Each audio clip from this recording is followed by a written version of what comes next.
আমরা আবার চৌরঙ্গি মোড়ে জড়ো হব।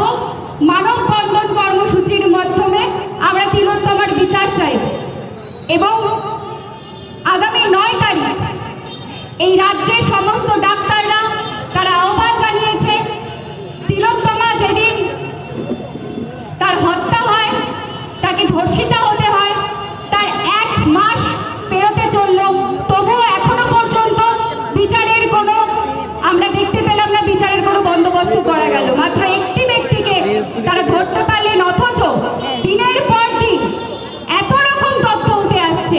আমরা খবরের কাগজে, টিভির পর্দায় রোজ রোজ নতুন নতুন নানা রকম তথ্য দেখতে পাচ্ছি।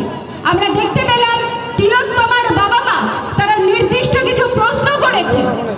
খুব ভয়াবহ প্রশ্নগুলো আমাদেরকে ভাবায়, রোজ রাতে আমাদেরকে ঘুমাতে দেয় না। সেই 1 মাস পেরোতে চললো, অথচ এখনো মেয়েটি বিচার পেল না।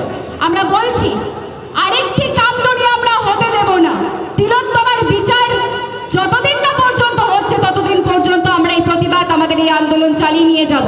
তাই আগামীকাল 8 তারিখ আমরা মানববন্ধন কর্মসূচি করব রাত 8টায় এই তিলোত্তমা চত্বরে, এবং 9 তারিখ সমস্ত ডাক্তাররা আহ্বান জানিয়েছে 9 তারিখ রাত 9টায় আমরা সবাই 9 মিনিটের জন্য স্তব্ধ হব।